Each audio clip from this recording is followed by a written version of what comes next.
I wanted to talk to you tonight because what's going on in Europe is so disturbing.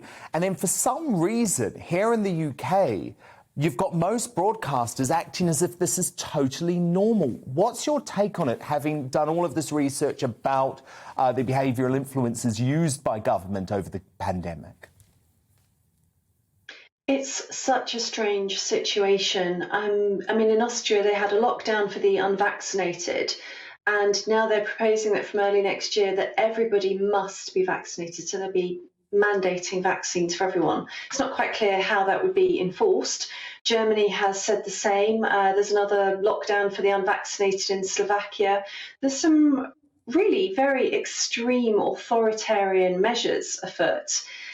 And actually, far from condemning those measures or even asking questions about the ethics and the morality, it feels like there are politicians and media who are cheerleading.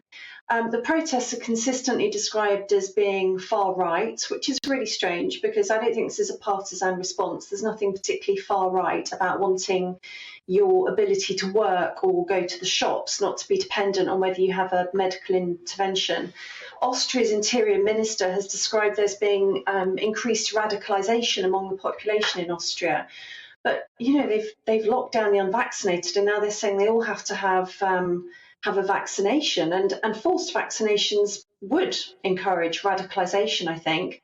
So the media coverage has been quite inflammatory. The Telegraph, which has had very balanced coverage throughout COVID, I think, had a headline which was rage across Europe.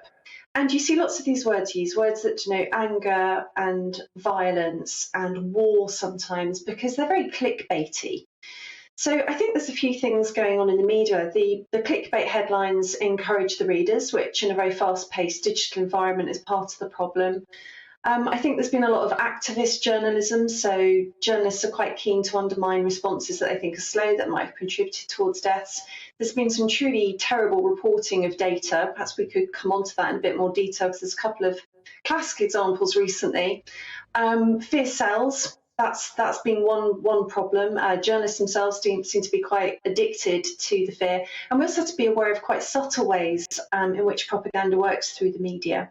On a slightly I mean, Laura, for me, different... it's the normalisation, though, if that is a word, from our broadcast media about what Austria is doing, about what the Netherlands is doing, about what Germany is doing. I mean, I played a clip earlier in the show of the Jeremy Vine show discussing bringing this Austrian policy here and saying, oh, the biggest problem is that the police wouldn't have the time to patrol it properly, to patrol the unvaccinated. But don't worry, the snitch culture worked so well during lockdown. We can rely on neighbours snitching on the unvaccinated who leave their houses. And I'm just thinking, there's a panel of 4 people, not one person is actually saying, that's not British. That's not democratic. Have we been so conditioned, Laura, over the past 20 months by all of the government propaganda, I would say, they might say public health advertising, to actually think in a way that we would have a couple of years ago decided is really extreme?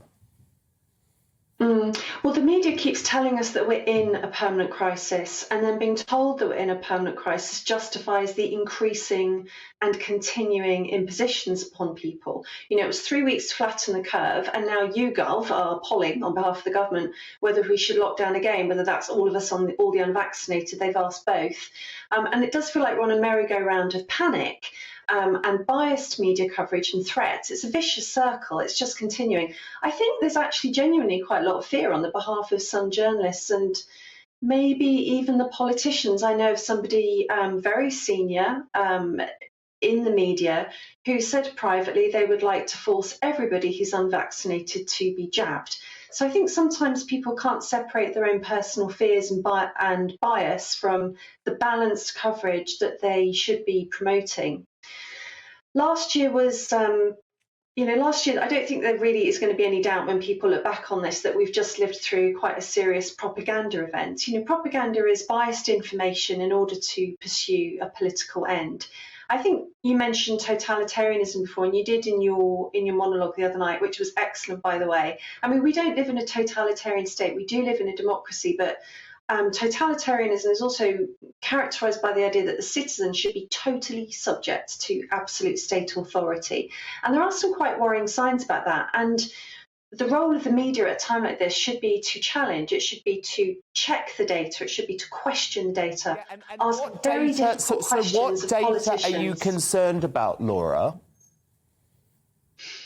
Well, just recently, the ONS released some data that said that if you were unvaccinated, you were 32 times more likely to die than if you were vaccinated. So the media's kind of leapt on this. In fact, on the Jeremy Vine show, they got it wrong and said it was 32,000 times, which was a little bit of a multiplication there. But even if you just look at that data, it's actually quite misleading because it's taking a time series from the 2nd of January when there was a big spike in deaths, but almost nobody was vaccinated. Then that compares with the deaths of the vaccinated across a time period when people die far less from respiratory illness in the spring and the summer, and that really skews the results. We're talking about the media here, but one thing that actually is quite hopeful is fragmentation of the media and disruption of the media. So there's a news site called Daily Skeptic run by Toby Young, and that brought up that issue with the ONS's time series quite early. And there's a former ONS employee called James Wells. He's on Twitter. So, again, you can actually find lots of information by sifting through on social media. And he's complained to the National Statistics Authority about this use of data. Also, quite recently, the NHS boss, Amanda Pritchard, said that there were 14 times as many COVID patients in November this year compared with November last year in hospital. That was completely, wildly wrong. And it was picked up by Sky, ITV, the I newspaper, among others. I think it shows probably confirmation bias. Across this data, and of course, I know you will be doing so, and I will too.